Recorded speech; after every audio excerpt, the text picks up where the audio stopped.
Hi, good morning, good evening, good afternoon po sa ating lahat. Saan sulok ka man ngayon sa mundo. Kumusta po kayong lahat? Andito na naman tayo sa ating financial center. Pag-usapan po natin yung investment.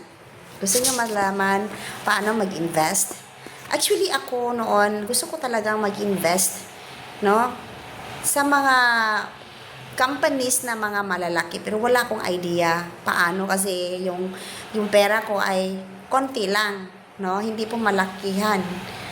And mostly kasi yung alam ko rin na investment noon is mga tradisyonal, kagaya ng mga paupahan, mag-invest ka ng mga tindahan, di ba? Mayroon kang sarili mong piggery or poultry, di ba? Yun yung alam ko lang noon. Pero napapasalamat talaga ako dahil nagiging part po ako dito sa IMG community.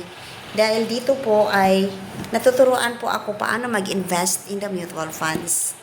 Alam nyo ba yon? Yung investment in the mutual fund, ito po ay kaiiba sa traditional.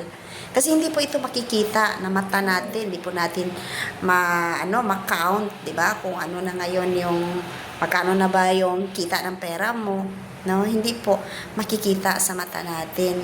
Pero maa-access mo. Oh, so yon ang kagandahan ng mutual funds. Maganda ng mutual funds is money pooled ito, no?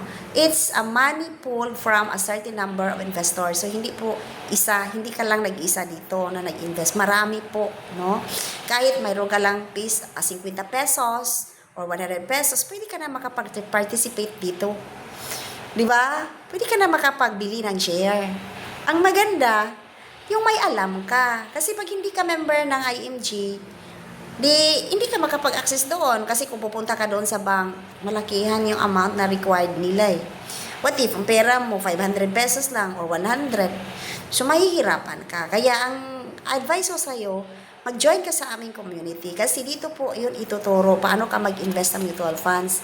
Kasi, yung halaga ng mutual fund ngayon ay napakamura lang dahil, di ba, affected yung market natin, and then lahat ng companies parang nagbabagsakan po, no? Marami nag-declare ng bankruptcy. So, mura talaga ang bilihan ngayon ng share sa market.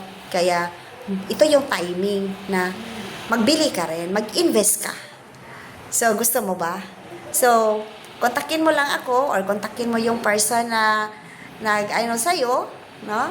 Nag-contact sa'yo, tanungin mo kung paano ka makapagsimula. So, yun lang po yung ma-guide ko sa inyo ngayong araw na to. And thank you so much for listening. Bye-bye everyone.